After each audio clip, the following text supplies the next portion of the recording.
Pina-deliver ko na sa G&T Express itong order nila ni Sir na taga Maguindanao Norte at taga Quezon Province.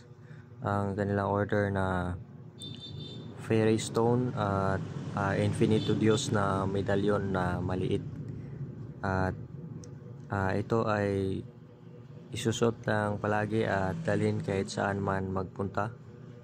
At pwede na ito mabasa ng tubig kapag naliligo. At ito ay nagamit bilang pangkalatang proteksyon sa lahat ng klaseng malalang aksidente na maaaring ikamatay. Kasama na sa proteksyon yung lahat ng klaseng bad spirits at sa lahat ng klaseng masamang mahika, at nakakatulong gabay sa negosyo at hanap buhay. So ito naman yung Infinito Dios na maliit. Magkasing liit lang ito ng 10 pesos at magaan lang din ito.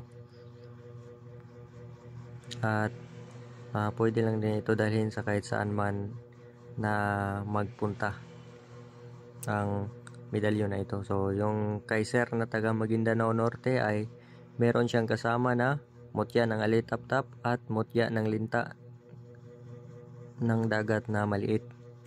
Ito, so siya nang bahala kung saan niya ito ilalagay. Ililipat lang niya ito ng lagayan na hindi mawawala. So ingatan lang niya ito, mutya ng linta at mutya ng alitap-tap, pangkalatang proteksyon at gabay sa negosyo at hanap buhay. Yung kay Sir naman na taga Quezon Province ay merong kasama na ganito, wishing here at isang panlagay sa wallet. At yung isang panlagay sa wallet din ay para kay Sir na taga Maguindanao Norte. So tig-isa sila ng panlagay sa wallet.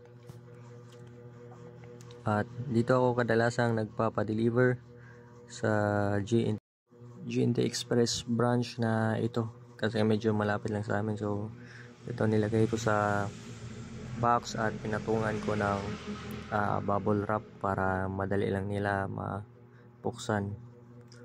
So ayan siya, at magantay na lang sila ng mga 1 to 7 days or more sa delivery nito ng G&T Express. Magte-text o tatawag lang sila kapag paparating na.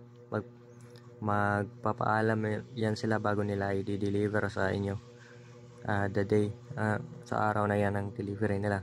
At ito ay binayaran na nila ni Sir sa GCash bago ko ito pina-deliver sa kanila dahil hindi po kami nag-accept ng cash on delivery. So tsaka ko na ito pina-deliver, ay binayaran na nila ito sa aking GCash, at sila ay nag-message sa aking Facebook page at sa aking TikTok.